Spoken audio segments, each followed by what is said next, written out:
여러분 반갑습니다. 오늘 수요 성경 공부 오신 여러분들 환영하고요. 우리 잠시 기도하고 공부 시작하겠습니다. 하나님 아버지, 이제 저희가 수요일 날 하나님 말씀을 함께 나누려고 합니다. 하나님께서 저희들과 함께 하시고 저희들이 말씀을 나누며 주의 은혜를 나눌 수 있도록 은총을 베풀어 주시옵소서. 예수님의 이름으로 기도하옵나이다. 아멘. 네, 오늘은 창세기 20장, 21장 지난번에 공부하던 거 마무리하고요. 그다음에 요한복음 1장, 2장 분량이 좀 많습니다. 함께 하나님의 말씀 공부하겠습니다. 창세기 20장 1절에서 18절 1절 아브라함이 거기서 네게부 땅으로 옮겨가 가데스와 술 사이 그랄에 거류하며 그의 아내 사라를 자기 누이라 하였으므로 그랄 왕 아비멜렉이 사람을 보내어 사라를 데려갔더니, 지금 아브라함이 이동한 경로는 이래요. 여기 기럇 아르바 이쪽에서 그랄 쪽으로 이동했다가 나중에 이제 브아엘세바로 가게 되는 거죠. 거기서 아브라함은 아내를 또 누이라고 말합니다. 이번에 그랄 왕이 사라를 데려갑니다. 이때 사라가 90세 되었을 거라고 생각해요. 근데 왜 이렇게 90세 되는 분을 또 아내로 삼아갔는가? 그 전에 뭐 바로도 좀 그 사라를 너무 아리따워서 데려갔다 뭐 이런 논란이 많다고 그랬잖아요. 아마 이 그 아비멜렉의 경우에는 이걸 또 연구하는 사람들이 있어요. 이거 왜 이러냐. 그런데 대부분의 많은 사람들이 아마도 아브라함이 이제 재산도 많고 영향력이 있었잖아요. 그러니까 이 사람을 데려다가 이 사람 누이를 자기 아내로 삼으면 전략적인 동반 관계가 될 수 있잖아요. 그래서 아마 그러지 않았는가 그렇게 상상하는 사람들이 있습니다. 3절 그 밤에 하나님이 아비멜렉에게 현몽하시고 그에게 이르시되 내가 데려간 이 여인으로 말미암아 내가 죽으리니 그는 남편이 있는 여자임이라. 밤에 하나님이 직접 나타나시는 거죠. 그리고 아비멜렉에게 너 죽을 거다 이렇게 말해요. 4절 아비멜렉이 그 여인을 가까이 하지 아니하였으므로 그가 대답하되 주여 주께서 의로운 백성도 멸하시나이까. 그가 나에게 이는 내 누이라고 하지 아니하였나이까. 그 여인도 그는 내 오라비라 하였사오니 나는 온전한 마음과 깨끗한 손으로 이렇게 하였나이다. 아비멜렉은 자기가 억울하다 이렇게 얘기하는 거죠. 사라와 아브라함이 둘 다 거짓말을 해서 이런 결과가 났다는 거죠. 6절 하나님의 꿈에 또 그에게 이르시되 내가 온전한 마음으로 이렇게 한 줄을 나도 알았으므로 너를 막아 내게 범죄하지 아니하게 하였나니 여인에게 가까이 하지 못하게 함이 이 때문이니라. 이제 그 사람의 아내를 돌려보내라. 그는 선지자라. 그가 너를 위하여 기도하리니 내가 살려니와 내가 돌려보내지 아니하면 너와 내게 속한 자가 다 반드시 죽을 줄을 알지니라. 하나님의 대답은 그래요. 그래, 네가 잘못이 없으니까 내가 막은 거다. 안 그랬으면 넌 죽었다 이렇게 말하죠. 그리고 그 말 사이에 아브라함을 선지자라고 말해요. 아브라함을 하나님 뭐라 그랬죠? 복이 될 것이다. 그러니까 많은 사람을 위하여 복을 주는 자가 될 것이다. 그거를 뭐라고 우리가 표현할 수 있냐면 선지자라고 표현하는 거죠. 그래서 아브라함이 지금 새로운 직무를 맡게 되는 거죠. 하나님의 뜻을 세상에 전달하고 하나님의 복을 세상에 전달할 자. 8절 아비멜렉이 그날 아침에 일찍 일어나 모든 종들을 불러 그 모든 일을 말하여 들려주니 그들이 심히 두려워하였더라. 아비멜렉이 아브라함을 불러 그에게 이르되 내가 어찌하여 우리에게 이렇게 하느냐. 내가 무슨 죄를 내게 범하였기에 내가 나와 내 나라의 큰 죄에 빠질 뻔하게 하였느냐. 내가 합당하지 아니한 일을 내게 행하였도다 하고 아비멜렉이 또 아브라함에게 이르되 내가 무슨 뜻으로 이렇게 하였느냐. 아브라함은 아비멜렉에게 책망을 당합니다. 여러분, 예수님께서 그랬죠. 소금이 만일 맛을 잃으면 어떻게 될 거라고요? 밖에 버려져 사람들에게 밟힐 뿐이다. 하나님의 사람이 정직하지 않게 하니까 세상에 책망을 받는 거죠. 11절 아브라함이 이르되 이곳에서는 하나님을 두려워함이 없으니 내 아내로 말미암아 사람들이 나를 죽일까 생각하였으며 또 그는 정말로 나의 이복 누이로서 내 아내가 되었음이니라. 하나님이 나를 내 아버지 집을 떠나 두루 다니게 하실 때 내가 아내에게 말하기를 이후로 우리가 가는 곳마다 그대는 나를 그대의 오라비라 하라. 이것이 그대가 내게 베풀 은혜라 하였었노라. 아브라함의 변명은 정말 초라하기 짝이 없어요. 14절 아비멜렉이 양과 소와 종들을 이끌어 아브라함에게 주고 그의 아내 사라도 그에게 돌려보내고 아브라함에게 이르되 내 땅이 내 앞에 있으니 내가 보기에 좋은 데로 거주하라 하고 사라에게 이르되 내가 은 1000개를 내 오라비에게 주어서 그것으로 너와 함께한 여러 사람 앞에서 내 수치를 가리게 하였느니 내 일이 다 해결되었느니라. 분명히 이거 아브라함이 잘못한 거죠. 근데 이 일 때문에 아브라함은 가나안 지역의 거주권을 갖게 되는 거예요. 영주권을 받은 거죠. 너 원하는 대로 거주하라. 그리고 여기 은 1000개를 줬다 하는 거는 이제 그 전설에 신들이 결혼할 때 이만큼 준다 뭐 이런 소문이 있었던 그런 말이에요. 그러니까 이 양이 얼마나 되냐면 노동자의 165년 연봉에 해당되는 엄청난 돈을 받게 된 것이죠. 보상금으로.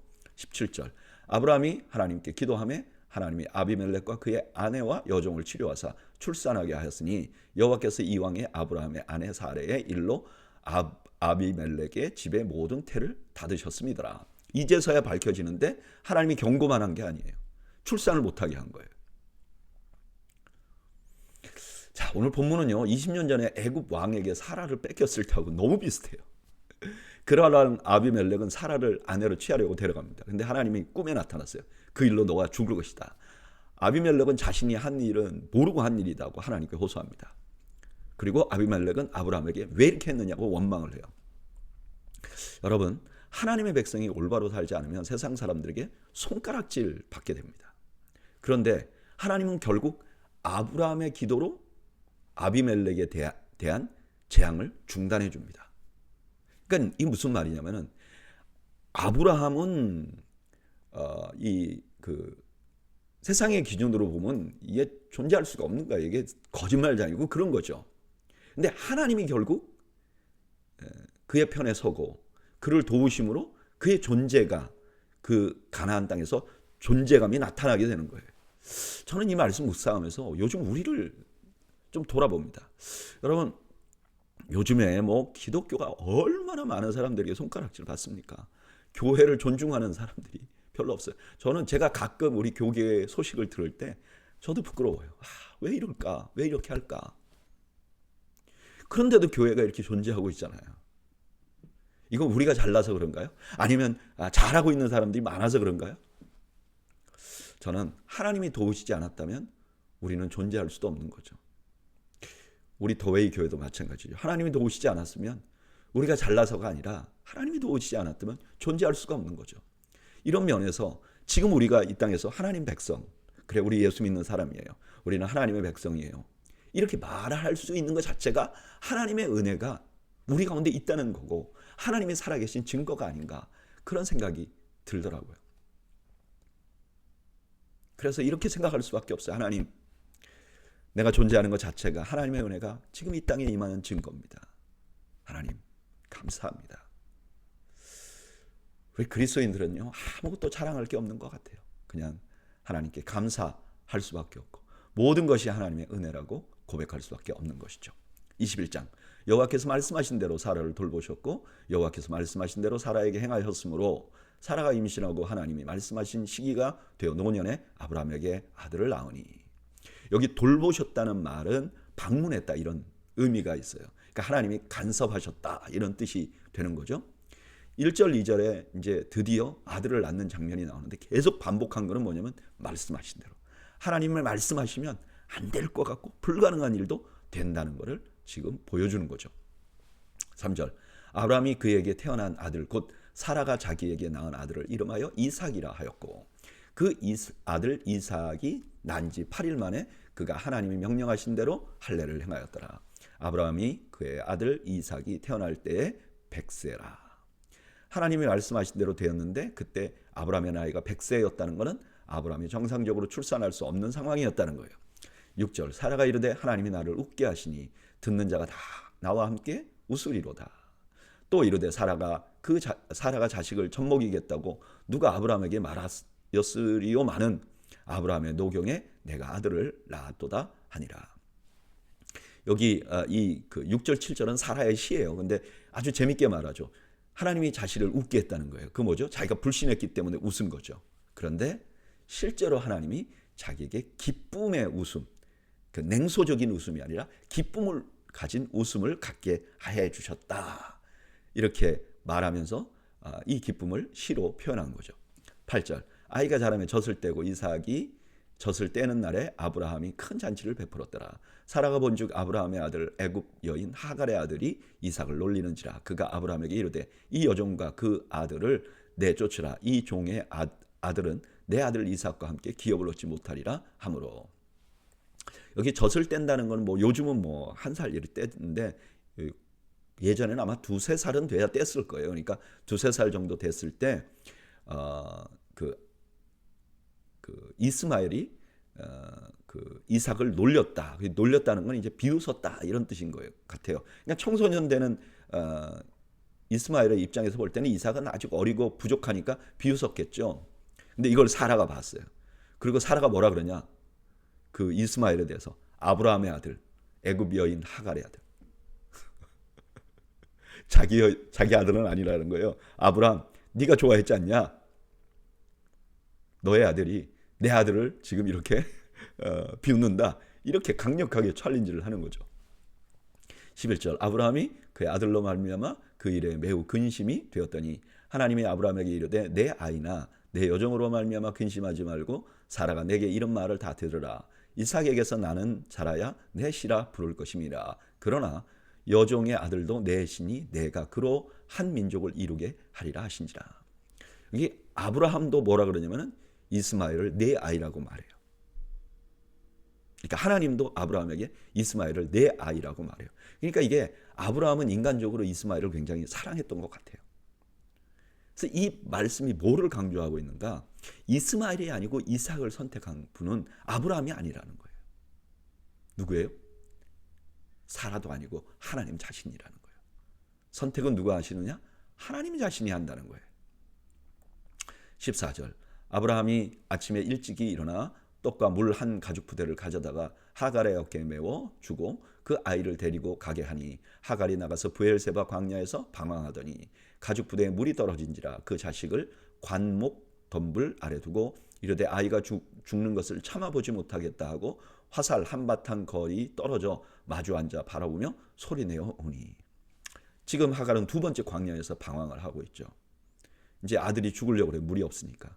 그러니까 하갈이 아들에게 절망적인 상황을 보지 않게 하려고 조금 많이 떨어져서 하나님 앞에 통곡을 한 거죠. 17절 하나님이 그 어린 아이의 소리를 들으셨으므로 하나님의 사자가 하늘에서부터 하갈을 불러 이르되 하갈아 무슨 일이냐 두려워하지 말라. 하나님이 저기 있는 아이의 소리를 들으셨나니 일어나 아이를 일으켜 내 손으로 붙들라. 그가 큰 민족을 이루게 하리라 하시니라. 여기 하나님이 하갈이 아니라 이스마엘의 기도를 들은 것처럼 말해요. 왜 그렇게 표현했는가? 이스마엘의 이름 뜻이 하나님이 들으신다 이기 때문에 하나님이 이렇게 표현했을 수도 있어요. 또 다른 면으로는 뭐 아이가 아주 신 소리를 냈을 수도 있죠. 근데 어쨌든 하나님께서 나타나셔서 그 너의 기도 소리를 들으신다고 말씀하세요. 그리고 다시 한번 과거에 하갈에게 했던 약속을 반복하십니다. 19절 하나님이 하갈의 눈을 밝히셨으므로 샘물을 보고 가서 가죽 부대에 물을 채워다가 그 아이에게 마시게 하였더라. 하나님이 그 아이와 함께 계심에 그가 장성하여 광야에서 거주하며 활 쏘는 자가 되었더니 그가 바란 광야에 거주할 때 그의 어머니가 그를 위하여 애굽 땅에서 아내를 얻어 주었더라. 광야에서 이제 물을 발견하고 이 이스마엘은 이제 회복을 하게 되는 거죠. 그리고 애굽에 있는 애굽 여인과 결혼도 하게 되었다 하는 소식을 전합니다. 오늘 본문에는 이삭이 태어나는 장면이 나옵니다. 여러분, 하나님이 말씀하시면 그건 아무리 불가능한 일도 반드시 이루어져요. 그리고 나머지 부분에서는 이스마엘이 아브라함 집에서 나가게 되는 장면을 보여줍니다. 근데 놀라운 것은 하나님께서 그 이스마엘과도 함께 하시고 그들의 기도를 들어주신 거예요. 저는 이 장면에서 두 번째 부분을 조금 더 묵상해 봅니다. 하나님은 이스마엘이 부르짖는 소리로도 들으시는 분이십니다. 어떻게 부르짖었는지 몰라요. 아마 죽을 상황에 있었으니까 신음소리밖에 못 냈을 수도 있어요. 그런데 하나님은 그 소리를 들으시는 분이에요. 하나님은요, 그 백성, 자기 백성의 소리만 들으시는 것이 아니라 버림받은 사람의 애통함도 살피시는 하나님이세요. 그래서 야고보 사도는 이렇게 표현합니다. 보라, 너희 밭에서 추수한 품꾼에게 주지 아니한 삭시 소리 지르며 그 추수한 자의 우는 소리가 만군의 주의 귀에 들렸느니라. 믿지 않는 사람들도 억울하고 올바르지 않게 하면 하나님이 들으신다는 거예요. 만약에 믿는 사람이 사장이에요. 근데 안 믿는 그 직원들에게 월급을 떼어먹었다. 그럼 하나님이 그 소리 들으신다는 거예요.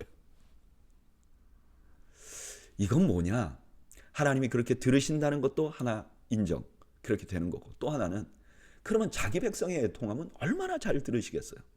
지금 아브라함 집에서 떠난 이스마엘의 기도도 이렇게 듣는데, 만약에 아브라함과 이삭과 아브라함의 후손들이 하나님 앞에 애통하며 부르짖으면 얼마나 잘 들으실까요?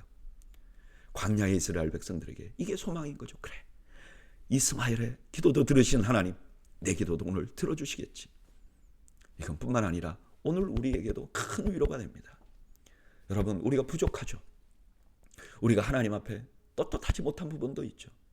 그러나 하나님은 우리의 기도를 들으세요. 이스마엘의 기도도 들으신 하나님이 내가 부족하다고 내 기도를 안 들으시는 게 아니에요. 내가 공로를 쌓아야만 듣는 게 아니에요. 저는 여러분들이 우리의 기도를 들으시는 하나님 앞에 기도를 올리시고 그 기도가 응답되는 은혜를 누리시기를 주님의 이름으로 축원합니다.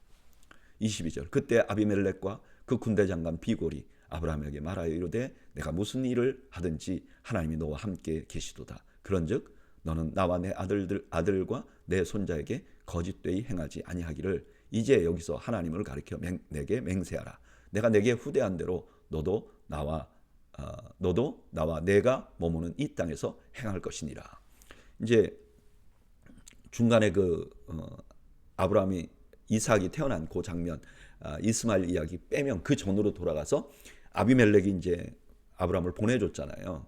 근데 다시 그 군대 장관을 데리고 와서 그 아비멜렉이 아브라함과 언약을 맺자 그래요. 왜냐? 저 아브라함이 굉장히 힘 있는 신하고 같이 있으니까 우리가 저와 언약을 맺어야 되겠다. 근데 이 말을 하자마자 24절, 아브라함이 이르되 내가 맹세하리라 하고 아비멜렉의 종들이 아브라함의 우물을 빼앗은 일에 관하여 아브라함이 아비멜렉을 책망하며 아비멜렉이 이르되 누가 그리하였는지 내가 알지 못하노라. 너도 내게 알리지 아니하였고 나도 듣지 못하였더니 오늘에야 들었었노라. 언약을 맺기 전에 아브라함도 할 말을 합니다. 왜 우물 뺏었느냐? 아비멜렉이 전에하고 똑같이 난 몰랐다 이렇게 말해요. 27절, 아브라함이 양과 소를 가져다가 아비멜렉에게 두고 두 사람이 서로 언약을 세우니라. 아브라함이 7 암양 새끼를 따로 놓으니 아비멜렉이 아브라함에게 이르되 이 7 암양 새끼를 따로 놓음이 어찌미냐. 아브라함이 이르되 너는 내 손에서 이 암양 새끼 7을 받아 내가 이 우물 판 증거를 삼으라 하고 두 사람이 거기서 서로 맹세하였으므로 그곳을 부엘세바라 이름하였더라. 언약식을 하고 7 암양을 놓는데 이유는 그 우물이 내 것이다 하는 것을 이제 분명하게 하려고 그런 거죠. 그래서 부엘세바는 맹세의 우물 혹은 7 우물이라는 의미를 가지고 있는 거죠. 32절, 그들이 부엘세바에서 언약을 세우매 아비멜렉과 그 군대 장관 비골은 떠나 블레셋 사람의 땅으로 돌아갔고 아브라함은 부엘세바에 에셀나무를 심고 거기서 영원하신 여호와의 이름을 불렀으며 그가 블레셋 사람의 땅에서 여러 날을 지냈더라.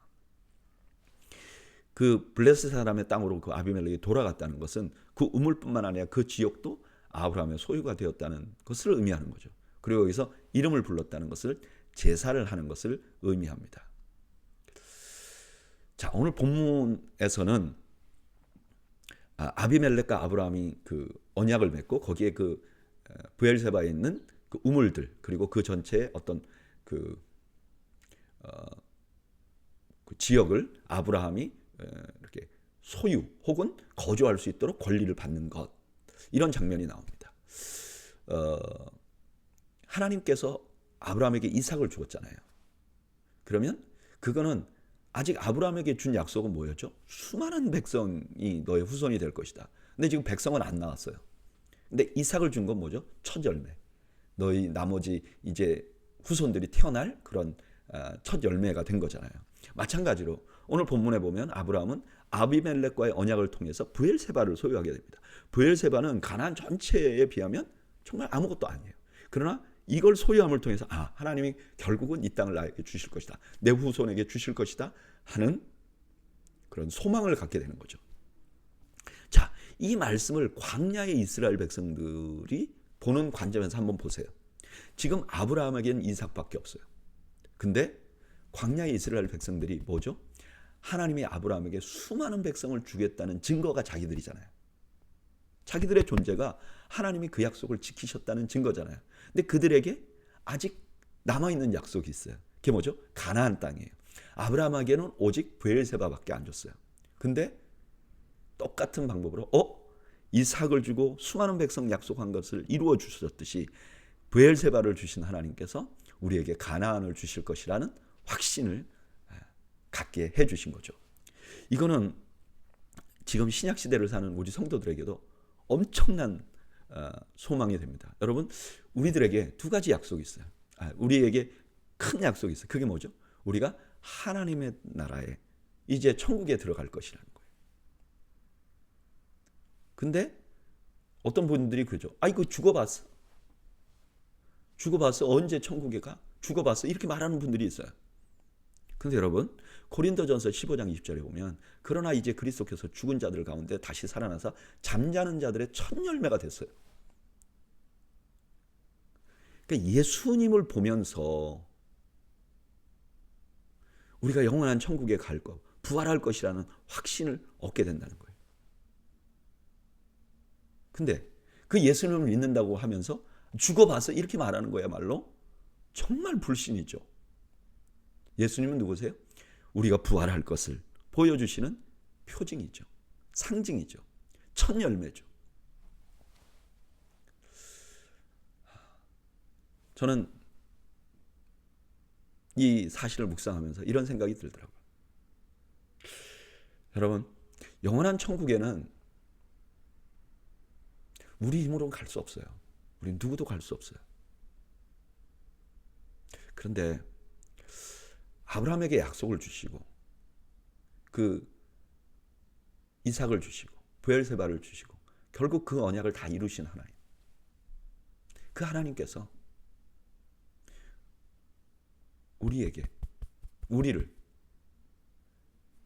그 하나님의 그 아들 이삭을 신뢰하고 많은 백성이 날 것을 믿었듯이 예수 그리스도의 부활을 보면서 우리를 부활시켜 주실 것이라는 사실을 신뢰하는 우리들에게 하나님이 결국 그렇게 해 주신다는 거예요. 나는 부족해요.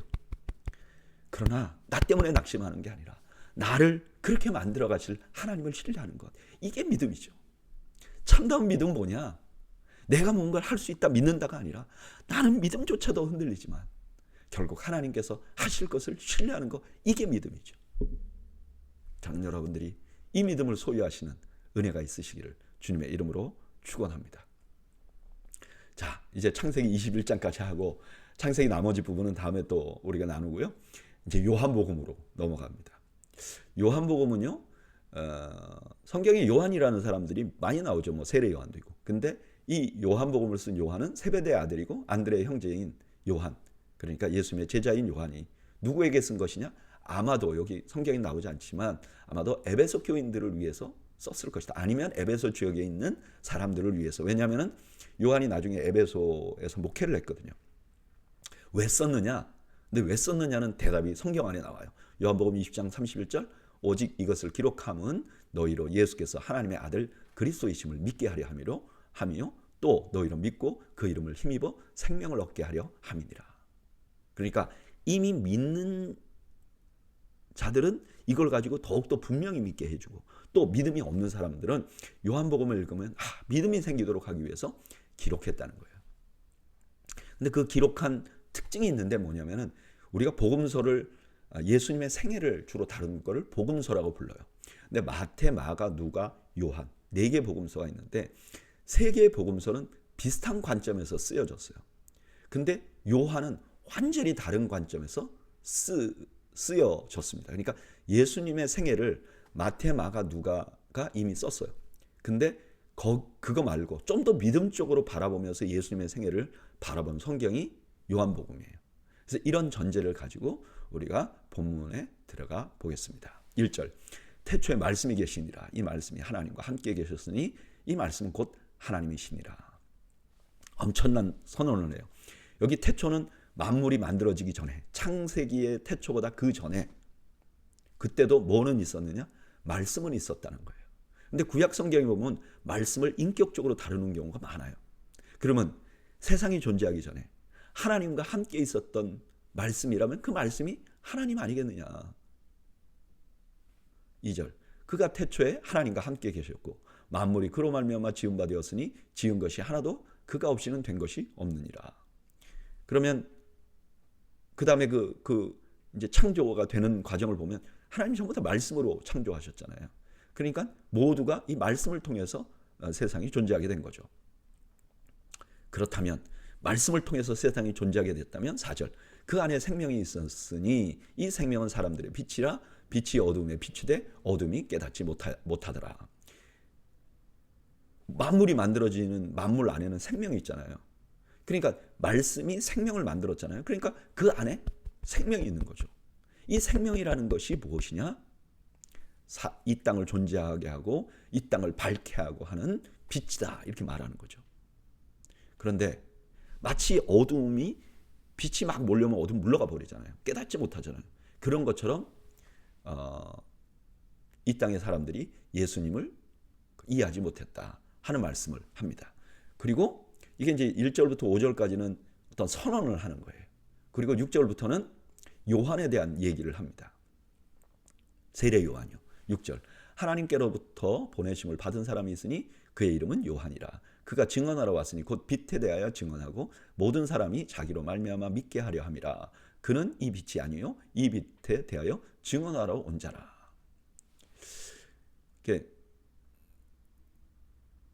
그 당시 예수님 당시의 사람들에게 있어서 진리다 하면 이 진리를 지금 선언하는 사람은 세례 요한이 아닐까? 그러면 세례 요한이 그 말씀인가? 이런 생각을 하게 되잖아요. 그러니까 제일 먼저 뭐를 하냐면 세례 요한은 아니야. 하나님이 이 땅에 그 말씀으로 빛으로 이 땅에 오셨는데 그건 세례 요한은 아니야.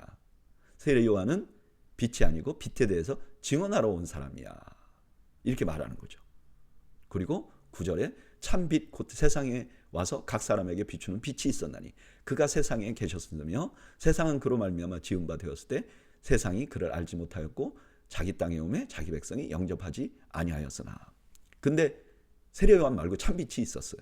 근데 왔는데 백성들이 그 빛을 인지하지 못했어요. 근데 만약에 인지하지 못했지만 12절, 영접하는 자 곧 그 이름을 믿는 자들에게는 하나님의 자녀가 되는 권세를 주셨으니 이는 혈통으로나 육정으로나 사람의 뜻으로 나지 아니하고 오직 하나님께로부터 난 자들이니라.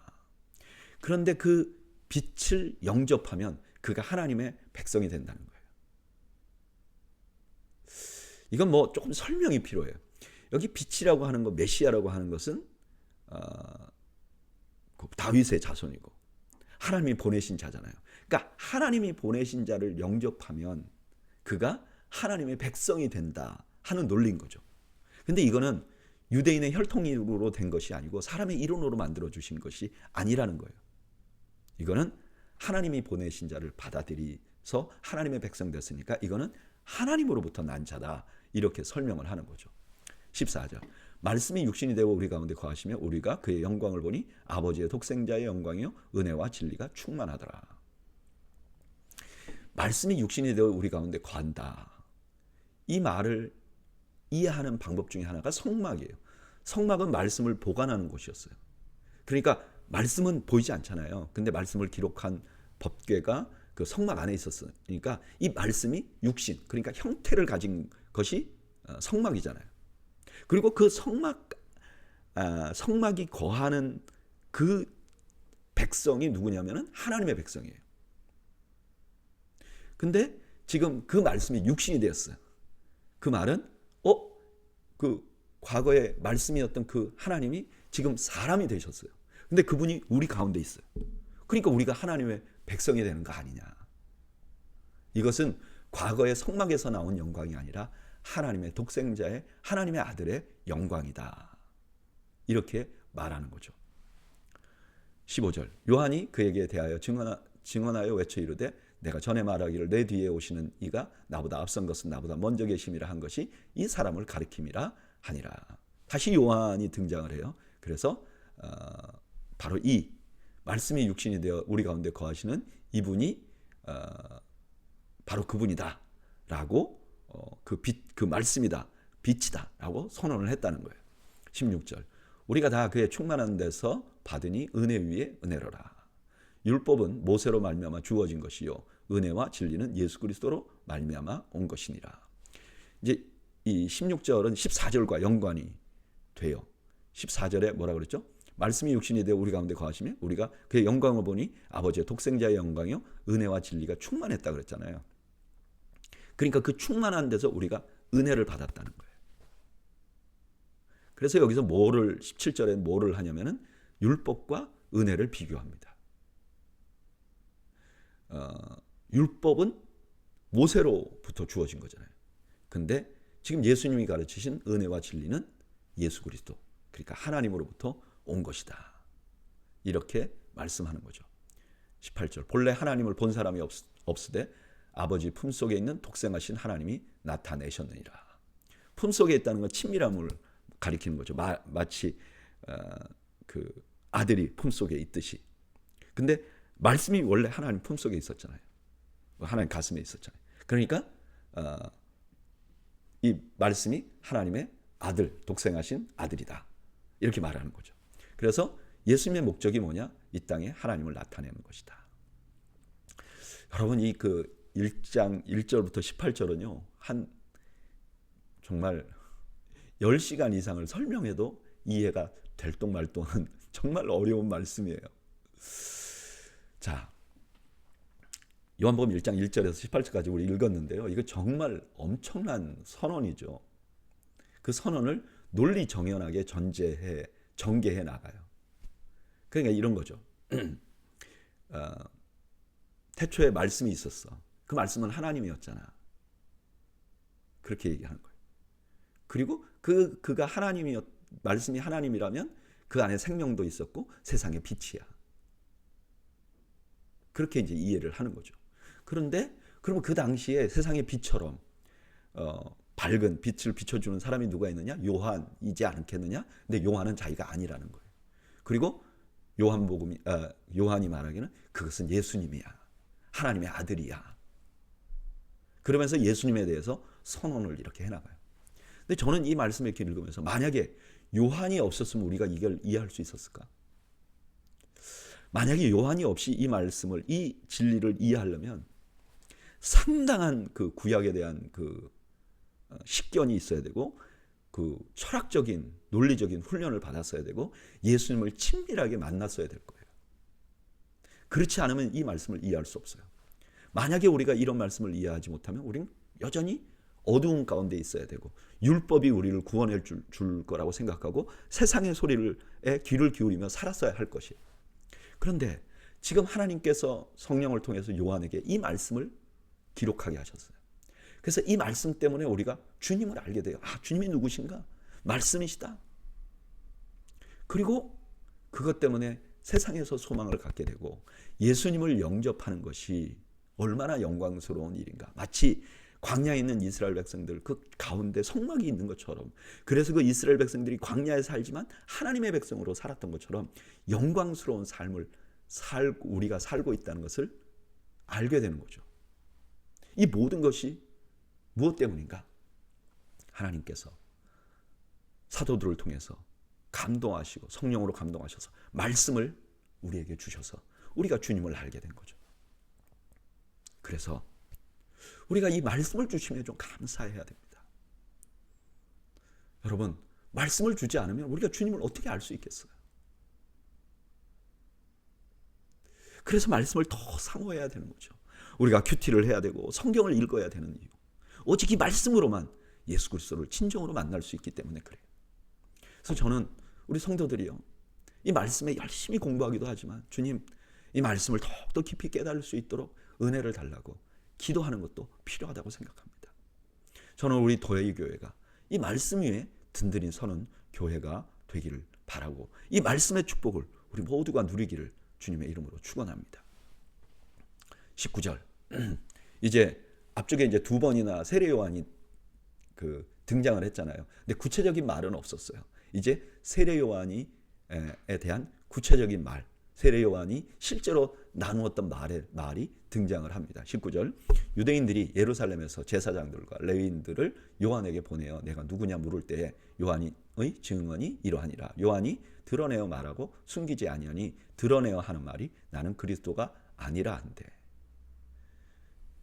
요한이 왜 빛이 아니었느냐? 요한은 그리스도가 아니라고 자기가 말했다는 거예요. 분명하게 말했다는 거예요. 21절 또 묻되 그러면 누구냐? 내가 엘리야냐? 대답하되 나는 아니라. 또 묻되 내가 그 선지자냐? 대답하되 아니라. 지금 세례 요한은 자기가 엘리야라고도 안 하고 선지자라고도 아니라고 그래요.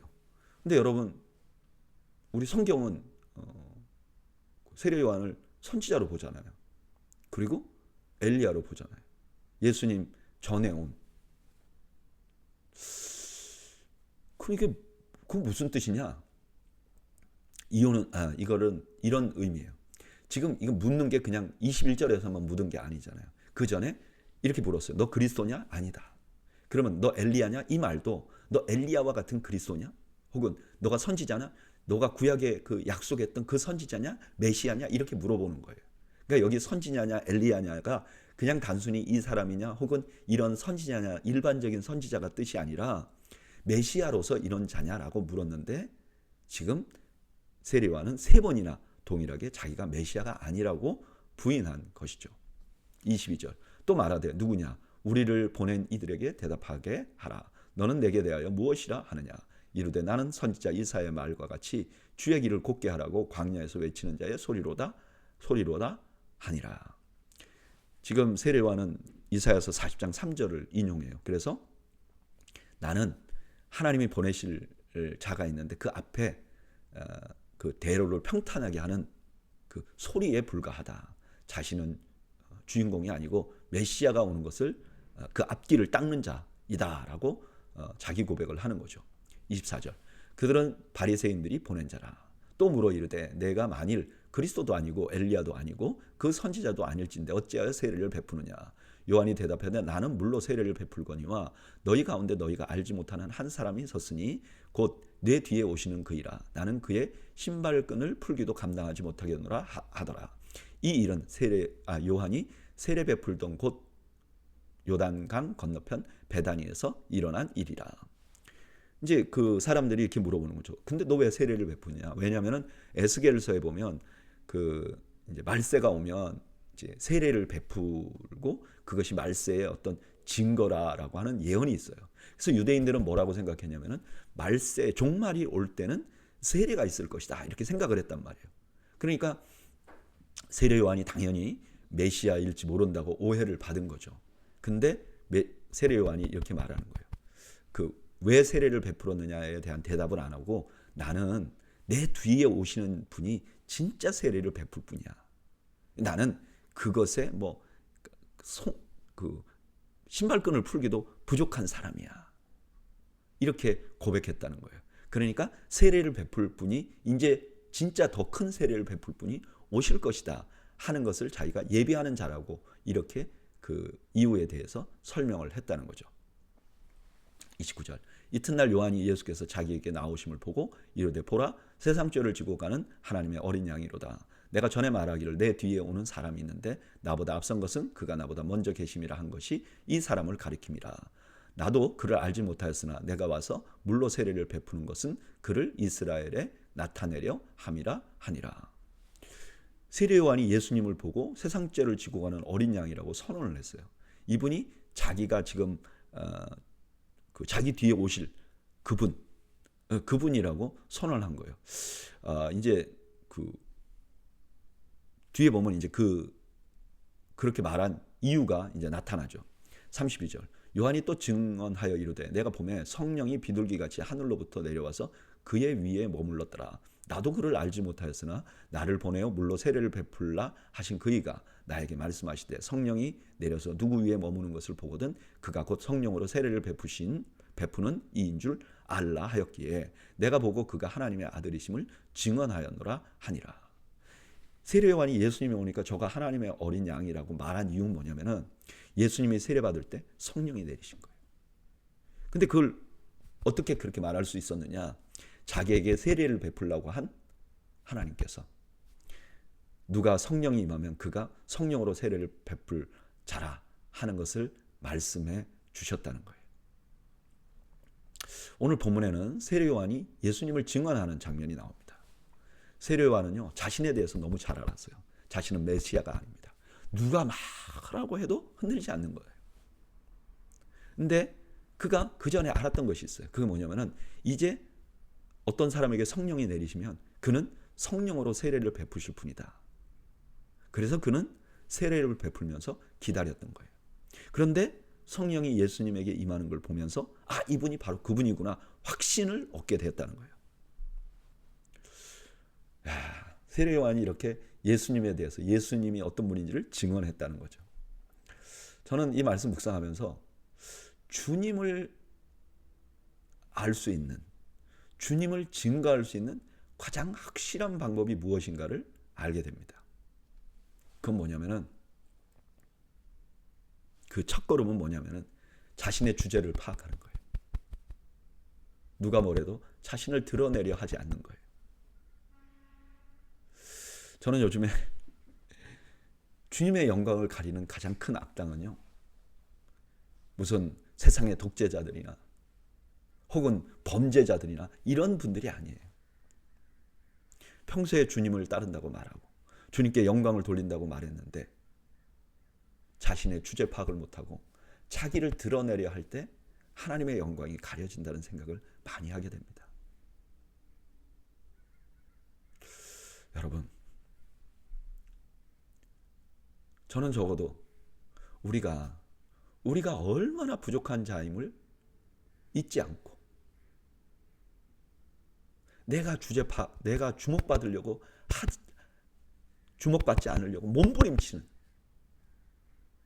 그래야 하나님의 영광을 가리지 않을 수 있고 그것이 하나님의 영광을 가리지 않는 첫걸음이라는 사실을 우리가 잊지 않으면 좋겠어요. 그래서 저는 이 말씀 보면서 그냥 저절로 이런 기도가 나오더라고요. 주님, 내가 못된 종임을 꼭 잊지 않게 해주십시오. 그리고 그냥 종일 뿐임을 꼭 잊지 않고 이 땅을 떠나게 해주십시오. 내가 이 땅을 떠나는 날까지 그것이 변하지 않게 해주십시오. 여러분,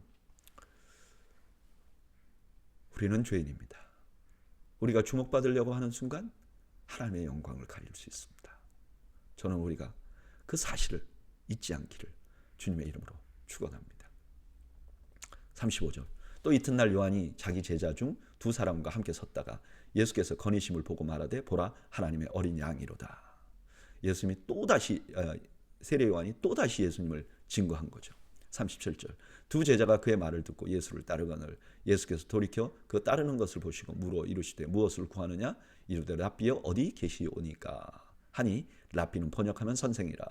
예수께서 이르시되 와서 보라 그러므로 그들이 가서 계신 데를 보고 그날 함께 거하니 때가 10시쯤 되었더라. 세례 요한의 제자 중에 두 사람이 예수님 따랐는데 그 중에 한 사람이 따랐는데 그 사람들이 예수님에게 어디 거주하십니까? 이렇게 물었어요. 그래서 예수님이 그들을 초대했어요. 그리고 그들과 예수님이 함께 있었어요. 10시는 아마 오후 4시, 그러니까 뭐 거의 하루 종일 같이 있었던 것 같아요. 40절. 요한의 말을 듣고 예수를 따르는 두 사람 중에 하나는 시몬 베드로의 형제 안드레라. 그가 먼저 자기 형제 시몬을 찾아 말하되 우리가 메시아를 만났다 하고, 메시아는 번역하면 그리스도라. 데리고 예수께 오니 예수께서 보시고 이르시되 내가 요한의 아들 시몬이니 장차 게바라 하리라 하시니 게바는 번역하면 베드로라. 예수님과 함께 있은 거죠. 자기 스승 세례 요한에 의해서 예수님이 누구신지 알고 갔어요.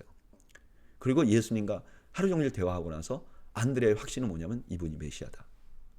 그래서 자기 그 형제인 베드로에게 말해줬다. 그래서 베드로도 예수님의 제자가 됐다.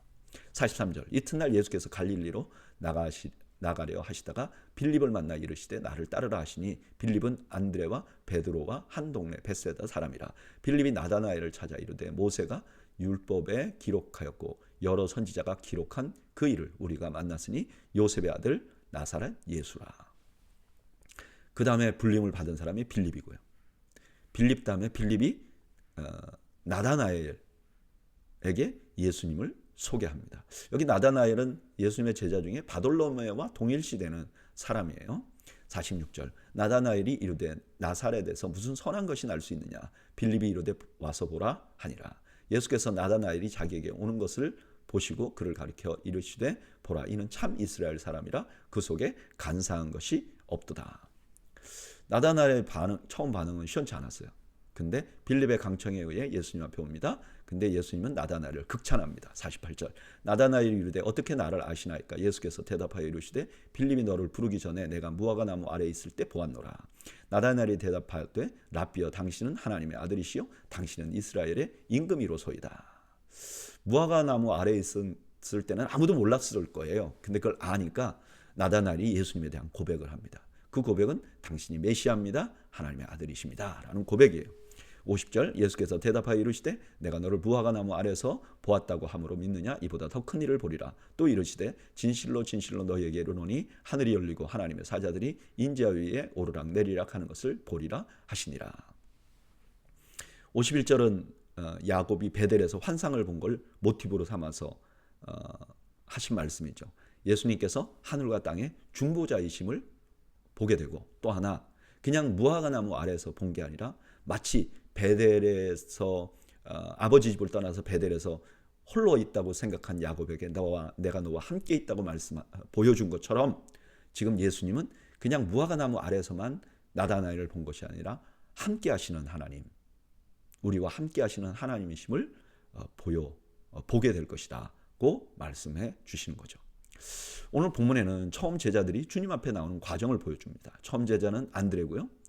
안드레는 주님을 만난 후에 주님이 메시아라는 것을 확신해요. 그리고 안드레는 베드로를 전도합니다. 그 다음 빌립이 전도됩니다. 빌립은 나다나엘을 전도하게 돼요. 나다나엘은 예수님을 만나고 주님께서 메시아심을 확신합니다. 그런데 그런 나다나엘에게 예수님께서 자신이 그냥 유대민족의 메시아가 아니라 하늘과 땅을 연결할 중보자이시며 우리와 함께 하실 하나님이시라는 것을 알려주는 것이 오늘 본문의 내용이에요. 저는 이 본문의 내용을 묵상하면서 그냥 전도에 대한 생각이 들어요. 여러분, 주님을 아는 사람은 주님을 전하지 않을 수 없어요. 마치 9.11 테러 때 막 건물이 무너져 가는데요. 그 건물을 향해서 출근하려고 달려가는 사람들이 그렇게 많았답니다. 근데 어떤 장로님이 그런 간증을 했잖아요. 가지 말라고 소리쳐도 아무도 안 듣더라는 거예요. 마찬가지로 우리가 예수 그리스도를 알면 그렇게 가면 안 되기 때문에 그 길은 생명의 길이 아니기 때문에 전할 수밖에 없는 거예요. 이런 말씀 묵상하면서 나에게 무엇이 식어 있는가를 보게 됩니다. 복음을 전하는 것. 이게 식어 있는 것 같아요. 여러분, 우리 더웨이교회는 말씀으로 올바로 서기를 원하는 교회예요. 네, 그렇다고 해서 우리끼리 앉아서 성경 공부만 하자는 게 아닙니다. 우리가 믿는 예수님을 전해야 하는 것이죠. 저는 우리 더웨이교회가 복음에 대한 열망을 회복하는 은혜가 있기를 주님의 이름으로 축원합니다. 자, 2장 1절. 사흘째 되던 날 갈릴리 가나에 혼례가 있어 예수의 어머니도 거기 계시고 예수와 그의 제자들도 혼례의 청함을 받았더니 나다나엘을 부르고 나서 3일이 지난 거죠. 이 나다나엘이 고향이 아마 이 가나예요.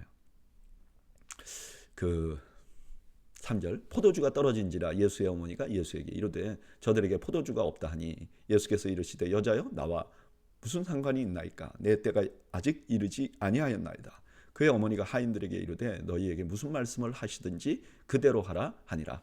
아마 예수님이 공생에 시작하기 전에도 어떤 특별한 은혜나 기적을 행하셨는지도 몰라요. 그래서 아마 마리아가 그렇게 예수님에게 부탁했는지 몰라요. 근데 예수님이 때가 이르지 않았다 그래요. 요한복음에서 때는 주로 십자가와 연관이 있어요. 근데 예수님이 거절을 하시죠. 그런데 마리아는 그래도 기대를 갖고 있었던 거죠. 6절 거기에 유대인의 정결의식을 따라 두세 통 드는 돌 항아리 6이 놓였는지라 예수께서 그들에게 이르시되 항아리에 물을 채우라 하신즉 아기까지 채우니 이제는 떠서 연회장에게 갖다 주라 하심에 갖다 주었더니 여기 돌 항아리는 유대인의 정결의식, 그러니까 손을 씻는 물이 담긴 거예요. 근데 이걸 왜 지금 보여주시는가? 이 유대인의 정결 의식은 정결 의식을 통해서 이들이 하나님의 백성이 되고 그래서 이들이 천국 백성이 된다고 생각을 했어요. 근데 아무리 정결 의식을 해도 진정한 기쁨의 천국 자치, 하나님을 왕으로 모시는 천국 잔치가 이루어지지 않는 거예요. 중단된 천국 자치를 계속하게 할 수 있는 힘이 없는 거죠. 9절 연회장은 물로 된 포도주를 맛보고 또 어디서 났는지 알지 못하되 물동원 하인들은 알더라. 연회장이 신랑을 불러 말하되 사람마다 먼저 좋은 포도주를 내고 취한 후에 낮은 것을 내거늘 그대는 지금까지 좋은 포도주를 두었도다 하니라. 그 물이 이제 포도주가 된 것이죠. 11절 예수께서 이 첫 표적을 갈릴리 가나에서 행하여 그의 영광을 나타내시매 제자들이 그를 믿으니라. 그 후에 예수께서 그의 어머니와 형제들과 제자들과 함께 가버나움으로 내려가셨으나 거기에서 여러 날 계시지는 아니하시니라. 이 일로 인해서 주님이 가신 영광을 드러냈다는 거예요. 주님이 어떤 분이신지를 드러냈다는 거죠. 그리고 제자들은 예수님을 더욱더 믿게 됐고 예수님을 따르게 되었다는 거예요. 오늘 본문은 예수님의 첫 번째 이적을 나타냅니다. 예수님께서 혼인잔치에서 물로 포도주를 만드신 거예요. 유대인들에게 혼인잔치는 천국을 의미합니다. 그런데 포도주가 떨어졌어요. 그러니까 천국잔치가 중단된 거예요. 이것이 인류의 모습이죠. 하나님께서는 인간을 만드시고 최고의 상황을 만들어 주셨어요. 에덴 동산에. 잔치를 열어주신 거죠. 그런데 인간의 죄가 그 잔치를 중단시킨 거예요. 그런데 이런 상황에서 유대인들이 그렇게 믿었던 율법과 결례는 그 잔치가 계속되는데 아무런 역할을 못합니다. 예수님께서 그곳에서 자기 때가 이르지 않았지만 물로 포도주를 만들어주신 이 기적은 예수님께서 십자가를 통해서 그 잔치가 계속되게 하실 것이라는 것을 보여주시는 거죠. 그리고 이 기적으로 제자들은 예수님이 누구신지를 더욱 확신을 갖게 되셨다는 거예요. 근데요, 저는 이 말씀 묵상하면서 이 가나 혼인잔치 기적을 보면서 이런 욕구가 생기는 거예요. 나에게도 중단된 잔치 같은 게 있잖아요. 문제가.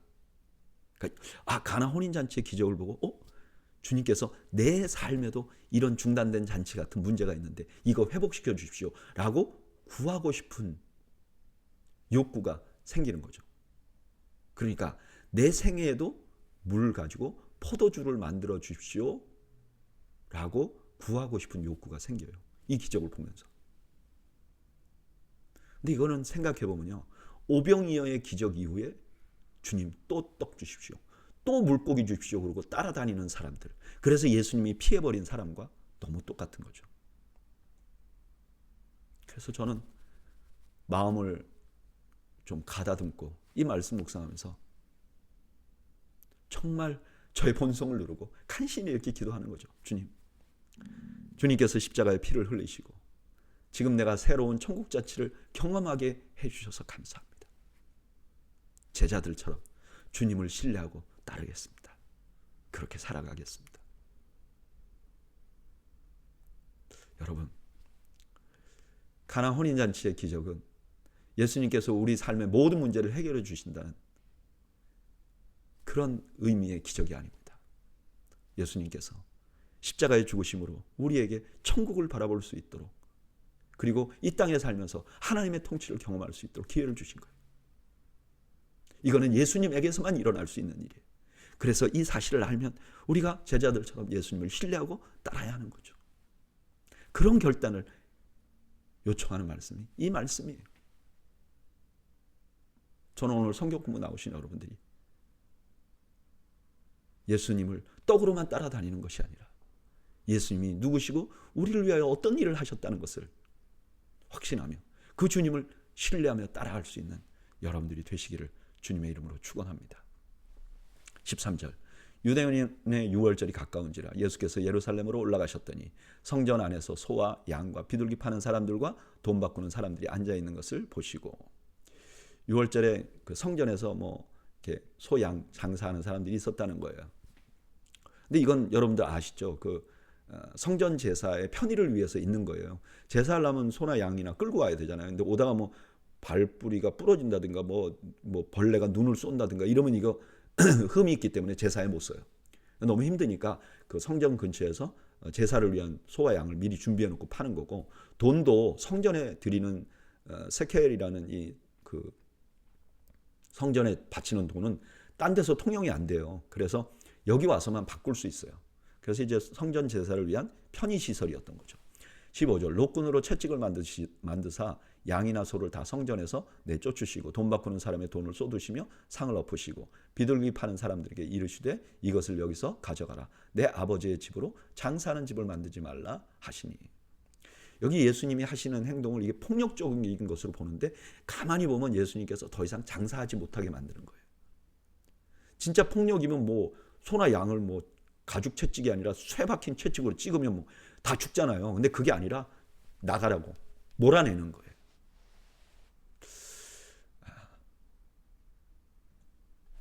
17절 제자들이 성경 말씀에 주의 전을 사모하는 열심히 나를 삼키리라 한 것을 기억하였더라. 이에 유대인들이 대답하여 예수께 말하기를 내가 이런 일을 행하니 무슨 표적을 우리에게 보이겠느냐. 이런 장면을 보면서 제자들은 무슨 생각을 했냐. 우리 예수님이 하나님의 전을 사모하는구나. 하나님의 전을 너무 사랑하는구나. 이렇게 생각했다는 거예요. 그래서 그 말씀이 생각이 났는데 시편 69편 9절에 보면 결국 내가 하나님의 집을 사모하는데 그것 때문에 사람들이 비방을 하고 내가 고난을 겪게 될 것이라는 말씀이었던 거죠. 그러니까 제자들은 앞에 것만 기억했는데 그것이 이런 의미를 내포하고 있었다 하는 것을 지금 보여주는 거죠. 제자들은 미처 그런 생각까지 못했는데 이게 그런 의미를 포함한 것이다 하는 것을 보여주는 거죠. 예수님이 이 일로 인해서 나중에 십자가의 고난을 당하게 되는 시발점이 되는 거죠. 19절 예수께서 대답하여 이르시되 너희가 이 성전을 헐라 내가 사흘 동안에 일으키리라. 유대인들이 이르되 이 성전은 46년 동안의 지역권을 내가 3일 동안 일으키겠느냐 하더라. 그러나 예수는 성전된 자기 육체를 가리켜 말씀하신 것이라 죽은 자들 가운데 살아나신 후에야 제자들이 이 말씀하신 것을 기억하고 성경과 예수께서 하신 말씀을 믿었더라. 예수께서 하신 말씀을 요한은 나중에 이해를 했다는 거예요. 그 당시에는 이해를 못했다는 거죠. 오늘 이 사건을 통해서 예수께서 자신이 진정한 성지자, 즉 성전을 정결케 하실 수 있는 능력이 있는 분임을 보여주는 사건은 바로 부활 사건이라는 것을 이제 강조하고 있는 거죠. 지금 예수님께서 그 말씀을 하시고 있는 거죠. 23절 6월절에 예수께서 예루살렘에 계시니 많은 사람이 그의 행하시는 표적을 보고 그의 이름을 믿었으나. 그 23절에서 25절은 다음번에 나오는 니고데모와의 대화를 위한 서론 격이에요. 주님께서 많은 기적을 행하셨어요. 그리고 많은 사람이 믿음을 갖게 됐어요. 24절 예수는 그의 몸을 그들에게 의탁하지 아니하셨으니 이는 친히 모든 사람을 아시며 또 사람에 대하여 누구의 증언도 받으실 필요가 없었으니 이는 그가 친히 사람의 속에 있는 것을 아셨음이니라. 그렇게 많은 사람들이 믿는다고 했지만 예수님께서는 그들에게 의탁하지 않았다는 거예요. 아마도 완전한 믿음에 이르지 않았던, 그러니까 니고데모 같이 그런 믿음이었기 때문에 그렇지 않았을 것 같아요. 오늘 본문은 예수님께서 성전에서 장사하는 자들을 내쫓으시는 장면을 보여줍니다. 겉으로 볼 때는 성전에서 장사는 탐욕을 꾸짖으신 것 같이 보여요. 근데 자세히 보면 주님께서는 성전에 필요한 것들을 제거하는 거예요. 더 이상 성전 제사를 못하게 한 거예요. 왜? 지금 성전 제사가 필요 없다는 거예요. 왜? 진짜 성전이 나타나셨어요. 그게 주님이세요. 성전은 뭐 하는 곳이에요? 거기서 제사 지냄으로 짐승의 제사로 죄사함을 받는 거잖아요. 근데 그걸로 죄사함이 안 돼요. 짐승의 피로 어떻게 사람의 죄를 사하겠느냐 그렇게 말씀하셨잖아요. 예수님은 자신이 십자가의 죽으심으로 진정한 의미의 성전이 되실 것을 보여주시는 거예요. 그러니까 이제 진짜가 나타났으니 가짜는, 그림자는 필요 없다는 것을 보여주는 거예요. 저는 이 말씀 묵상하면서 예배에 대해서 생각을 해봅니다. 많은 분들이요, 예배에 대해서 그러지 않아야 되는데 구약에서 형식이나 혹은 제도에 묶여있는 사람들처럼 그냥 우리가 매주일 교회 가서 그냥 형식적인 예배에 참석했다고 그래서 내가 예배에 계속 참석하고 있으니까 구원받은 증거라 이렇게 생각하는 면이 있는 거죠. 근데 여러분 진정한 예배는 뭐죠? 우리 주님께서 십자가에서 죽으심으로 나를 구원했다는 것을 믿는 것으로부터 시작되잖아요. 그리고 나를 구원하신 그 주님을 경배하는 것으로부터 예배가 시작되잖아요. 그러니까 십자가 없이 예수님을 예배할 수가 없는 거죠. 하나님이 예배할 수가 없는 거죠. 내가 예배 초소에 참석했고 예배 순서를 다 잘 지키고 예배 시간에 졸지 않았다고 해서 그게 온전한 예배가 되는 게 아니라는 거예요. 온전한 예배가 되려면 우리 주님이 나를 위하여 십자가에서 죽으셨다는 사실을 신뢰해야 되는 거죠. 그리고 그분을 경배하고자 하는 마음이 우리 안에 있어야 되는 거죠. 저는 우리 예배가 그런 예배가 되기를 바라요. 예수님 없는 예배가 아니라 십자가 없는 예배가 아니라 우리를 위하여 그 아들을 보내신 그 하나님, 그 하나님의 사랑을 깊이 알고 그 하나님을 경배하기 위하여 최선을 다하는 그 예배 말이죠. 그때 하나님이 훈명하시는 진정한 예배가 우리 가운데 일어나는 거죠. 저는 오늘 수요 성경 공부 나오신 여러분들이 주일날 예배하면서 그런 은혜를 모두가 누리시기를 주님의 이름으로 축원합니다. 기도하겠습니다. 하나님, 오늘 저희가 마지막으로 어떻게 하나님을 예배해야 될까를 생각해 봅니다. 주님, 우리를 위하여 십자가를 지신 참 성전이신 주님을 신뢰하고 그 주님의 은혜를 감사하며 그 베푸신 은혜를 베푸신 하나님께 영광을 돌리는 그런 예배가 될 수 있도록 주님 우리 모두에게 은혜를 베풀어 주시옵소서. 예수님의 이름으로 기도하옵나이다. 아멘. 네, 오늘 말씀 양도 많고 또 굉장히 어려운 본문들이라서 시간 안에 하려고 막 러시했던 것 같아요. 여러분들이 이 말씀 묵상하실 때 또 하나님께서 여러분들에게 큰 은혜를 주시기를 바랍니다. 이상으로 오늘 수요 성경 공부를 모두 마치겠습니다. 감사합니다.